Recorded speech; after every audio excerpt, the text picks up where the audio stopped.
बनारस की गलियों में खेलते हुए एक लड़का अपने एक दोस्त के साथ उसके घर चला जाता है। जब वो अपने दोस्त के घर अपने कदम रखता है तभी एक तेज गुस्से से भरी आवाज आती है, तुम्हारी हिम्मत कैसे हुई हमारे घर आने की। और अगले ही पल उसके दोस्त के पिता उसे घर से बाहर निकल जाने को कहते हैं। वह लड़का अनजान था कि उससे क्या गलती हुई कि उसे उसके ही दोस्त के पिता ने यूं घर से बाहर निकाल दिया। महज 11 साल की उम्र में ये लड़का तो क्या किसी दूसरे बच्चे को भी समझ नहीं आता कि ऐसा क्यों हुआ। वापस वो घर आ गया और अपने पिता का इंतजार करने लगा। उसके पिता रिक्शा चलाते थे और शायद यही वो कारण था जिसकी वजह से उसे उसके दोस्त के पिता ने घर से बाहर निकाल दिया था। एक रिक्शा वाले का बेटा कैसे उनके हाई प्रोफाइल स्टेटस वाले घर में उठ बैठ सकता है। अब जब वो अपने पिता की राह देखते थक गया तो उसने सुबह हुई घटना के बारे में फिर से सोचा और अपने पड़ोसी से इस बारे में पूछा। तब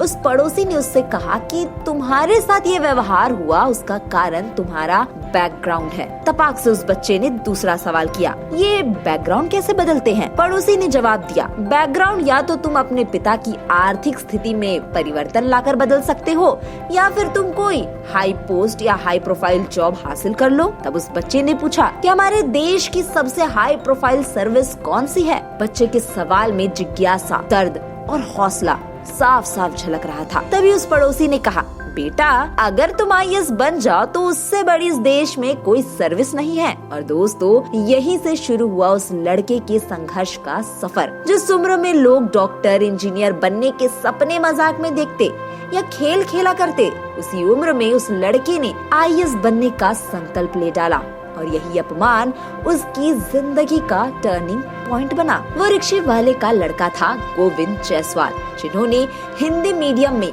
सबसे ऊंचे नंबर लाए, वो भी फर्स्ट अटेम्प्ट में। गोविंद जी की जिंदगी में मुश्किलें कम नहीं थी। गोविंद जब 7th की पढ़ाई कर रहे थे उस वक्त उनकी माँ की मौत हो गई। ब्रेन हैमरेज की वजह से गोविंद की माँ चल बसी। उसके पिता एक रिक्शा कंपनी के मालिक थे। उस वक्त उनके पास 35 रिक्शा हुआ करते थे, लेकिन पत्नी के इलाज में सभी रिक्शे बिक गए और उनका परिवार गरीब हो गया। जिस समय उसके पिता रिक्शा कंपनी के मालिक हुआ करते थे, अब सारे रिक्शे बिक जाने के बाद वे एक रिक्शा चलाकर अपने परिवार की रोजी रोटी संभाल रहे थे। वक्त ऐसा आ गया था कि केवल एक जोड़ी कपड़े मिलते थे, वो भी सिर्फ होली में। एक ही कमरे में 5 लोगों का परिवार रह रहा था।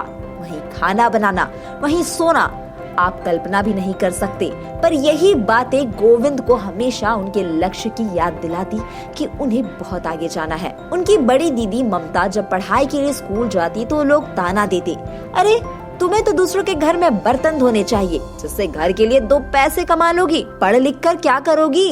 गोविंद से कहा करते, कितने बड़े बनोगे तुम, 2 रिक्शा ज्यादा खरीद लोगे, खुद भी चलाओगे और तुम्हारा परिवार भी चलाएगा। ये बातें गोविंद को अंदर तक चोट पहुंचाती, पर वो कर भी क्या सकते थे? या तो उनसे लड़ सकते थे या फिर उसी एनर्जी को अपनी लक्ष्य पर लगा दे। गोविंद की पढ़ाई खत्म हुई, अब उसे दिल्ली जाना था, पर संघर्ष अभी भी वही था। पिता ने उसके खर्चे के लिए अपनी एक पुरानी जमीन तक बेच दी ताकि उनका बेटा ठीक ढंग से तैयारी कर सके। दिल्ली पहुंचकर भी उसकी मुश्किलें कम नहीं हुई।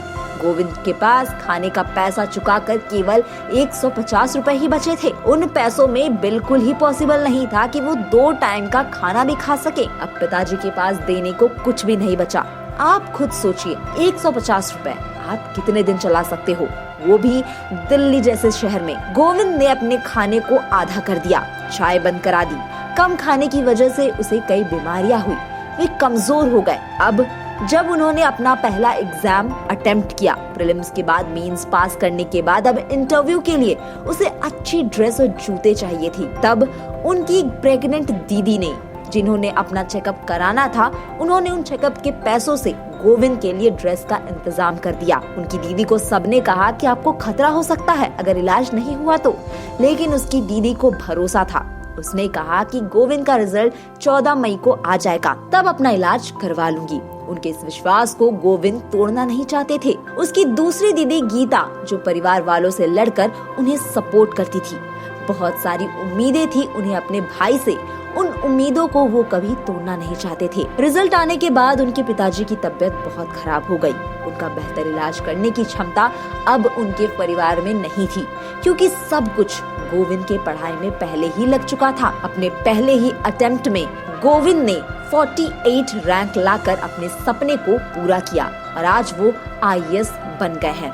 आज उन्हीं गलियों में जहां उन्हें धुतकारा गया था, लोग आज उनसे बात करना चाहते हैं, उनसे मिलना चाहते हैं, गर्व से कहते हैं कि ये हमारी गली का लड़का है। गोविंद अपनी सफलता के बारे में सिर्फ इतना कहते हैं कि अगर आप वास्तविक परिश्रम करें, सच्चे मन से विश्वास करें, तो आज कोई भी चीज असंभव नहीं रह गई है।